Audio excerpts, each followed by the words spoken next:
Hello, Bern. Hola, mein Freund. I got nothing for you. I'm sorry. I'm trying to be weird. It's not working. Hello, everybody. This is the Bodacious Rant with Bern and Rye. And so this week, we talked about Fear Street and a bunch of other stuff. But now we're gonna talk about a movie I've been waiting to hate on so much for like the last couple weeks. Not because I wanted to hate it, but because the trailers were so bad. Snake Eyes G.I. Joe Origins, starring Henry Golding, Andrew Koji. Let me see what the other actors' names. I'm sorry, I can't. I'm not prepared for that. I mean, they're the two main ones essentially. Yeah, let's just stick with them for now. Anyways, and this is basically, obviously an Origins film on basically the face of all G.I. Joe stuff, regardless of if you're a fan or not. Yeah, easily the most popular character. Yeah, Snake Eyes himself, who's a mute ninja who fights along the Joes, fighting terrorism and all for justice, the American way, as they say. Real American hero. Yo, Joe.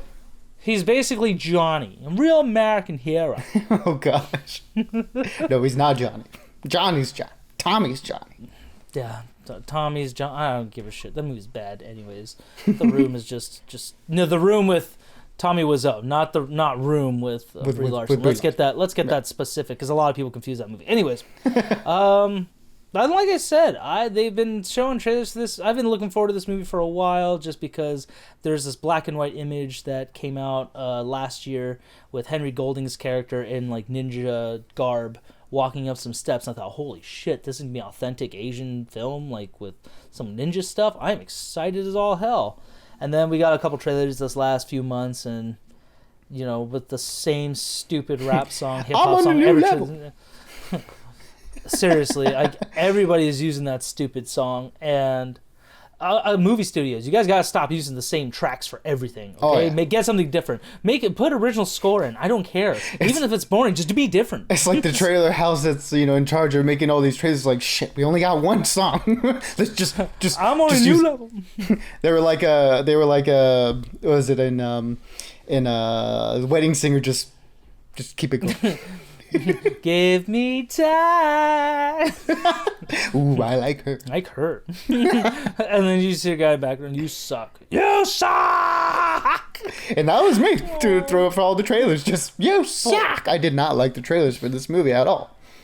I just want to say, poor George. Poor George. God rest the Arquette sister. Anyways, the trailers just made it look like the most generic freaking action movie of the year. Mm-hmm. And I just, again, I had it's kind of funny. Like Wrath of Man, I had every intention of probably not liking this movie, looking for every dumb thing about this.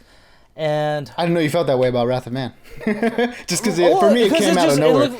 Just because it looks so dumb, like, Jason Statham's doing this now? Like, is this even going to be good? Like, what the hell? I just thought it looked like a dumb action movie with some cool scenes. And that's why I just thought this movie was going to be dumb in general. And I am proud to say I'm pleasantly surprised by it. It was actually better than I thought it was going to be, Bern. Oh, yeah. Yeah, I'm there with you, too. I was going in... Maybe it is because we went with such low expectations. Maybe. But the bar was not even off the ground. It was like, you step over it. Yeah, so, I mean, just the fact that we came walking away, at least enjoying it it's cool. I'm glad I didn't walk out of the theater being like, I just wasted my damn time.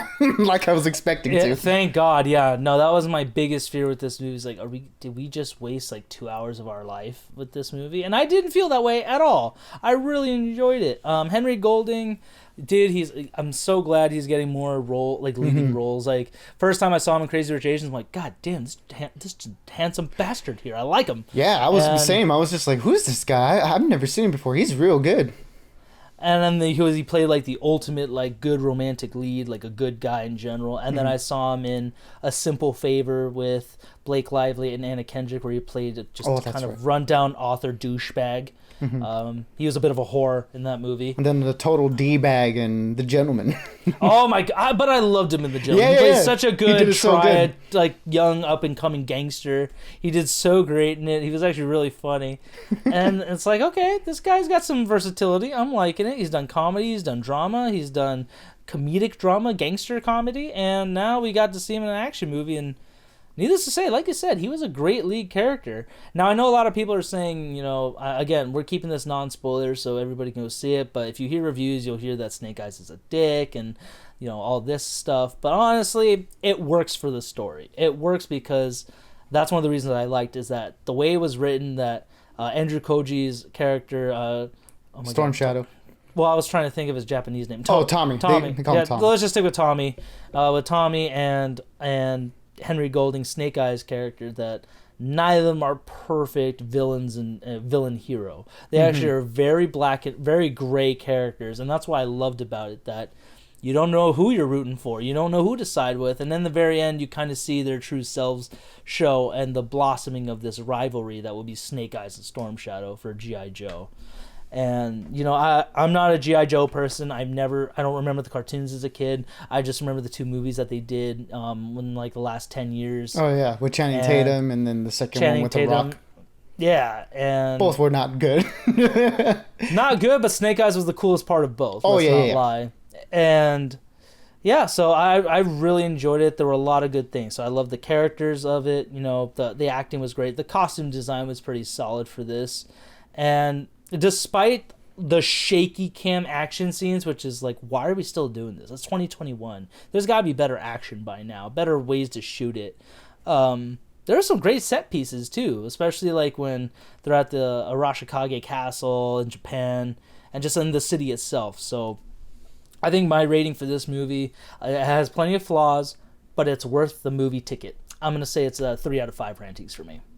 Yeah, I'm right there with you too. You know, 3 out of 5 for a lot of the same reasons that you just, you just said. So it's like you go for the action, and unfortunately, a lot of the action is, like you said, the whole shaky cam thing. It's like, it feels like, why is like Hollywood regressing in terms of that aspect? It seemed like once the John Wick movies blew up in popularity. And the Raid movies too, all over the world. Like, come on. It seemed like, okay, like Hollywood was kind of like getting it with, how to shoot their action sequences. And it feels like we're taking a real bad step back. And I hope that, people can complain enough for them to just stop doing that or do it better, because the Raid movies themselves, they do have a lot of handheld action sequences, and they manage to get everything in frame, and it's always, you can understand what's going on. Here it's like you're coming in to watch a lot of the martial arts and the action sequences with all these ninjas fighting in close quarters combat with their swords. And when the camera's like right behind someone's shoulder, it's like, I can't see what's going on. Just pull back a little bit. So that was a little bit disappointing in that aspect. Luckily for the movie, it didn't do that all the time. There were times where it did pull back, and when it did, the action sequences were very exciting. And when you can see them, it was like, okay, this is what I came to watch. And yeah, the 2 central performances by Henry Golding and Andrew Koji, they, a lot like Hiroyuki Sanada and Joe Taslim in the Mortal Kombat movie that came out this year, they're easily the best parts of this movie. Their brother, they're bonding, and then, eventually, if you know G.I. Joe, Storm Shadow and Snake Eyes are like bitter rivals by the end of it. So seeing that whole progression and seeing it all go down was really interesting, and I think anchored the movie down like really well. It's just when they didn't focus on Snake Eyes and Tommy's stories, that's when it got a little bit messy. And I think it doing the things that it does in the movie to try to tie into the overarching G.I. Joe universe, I think that was done a little bit messy and kind of dragged the movie down a little bit for me. I don't know what you thought about the G.I. Joe intertwining into the story. I think they definitely shoehorned it in there. Again, we're trying not to spoil this, so I'm not going to say how they did or what happened with it, but it just felt like an afterthought. It didn't really, it kind of was unnecessary for it to happen.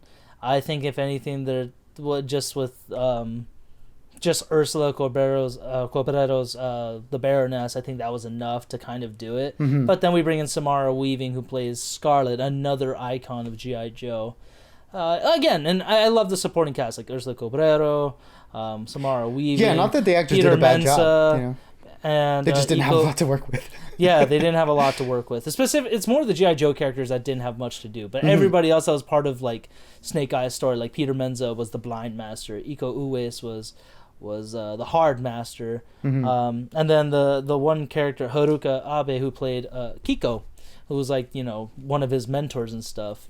They all did great. Everybody, the supporting cast was great. Just the G.I. Joe stuff, like I said, didn't need to happen, but because it's Snake Eyes, they had to do it. So, but either way, this is a movie where, I know it's not perfect, but I totally want a sequel for this.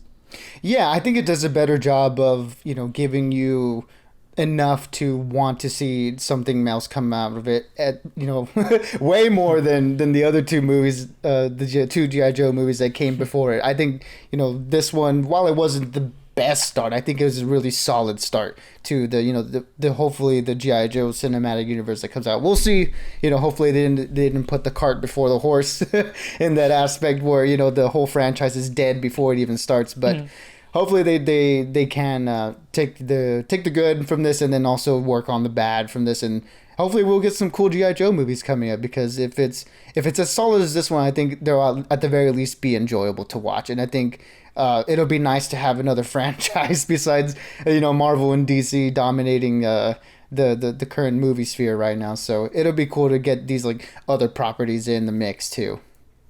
Yeah, I mean, hopefully Paramount can kind of tweak it, make it a good solid series, and not just I mean, as much as enjoyable as this one was, I don't want every G.I. Joe movie to be bad. I wouldn't mind to see G.I. Joe like keep doing better and get better stuff for it. Because then we win. Yeah, because then but like Sony's potentially could butcher Spider-Man's world, and they're not doing well with the Valiant Comics with Vin Diesel's Bloodshot last year. The movie sucked. Oh, so hopefully we got something good with G.I. Joe. But that's all I got, Bern. What about you? Yeah, I mean, look, this movie is the epitome of a summer blockbuster. I think it's a good enough time to pay the movie ticket and have a nice experience for 2 hours where, like I said, you don't feel like you wasted your time, or you might feel like you did. Either way, I think there's enough there for you to at least have some enjoyment from it. So yeah, I mean, it's there's nothing deeper than that. It's just a fun time at the theaters, and like I said, coming in with the very low expectations that I had, I was thoroughly entertained. Absolutely. But besides that, that'll do it for us. And so, like I said, this is definitely worth checking out, whether it be Dolby or IMAX. It's still fun to watch. And, everybody let us know in the comments, have you seen it? What did you guys like about it? Again, try not to spoil it for those who haven't. But, stay bodacious, keep on ranting, and Burn. I'll see you later, my brother. I'll see you later, man. Make sure to keep your honor, all right? Don't lose your honor. I mean, no promises. Because you have no honor. You damn bitch. You have no honor, you goddamn bitch. You have no honor. Peace out, dude. Adios, brother.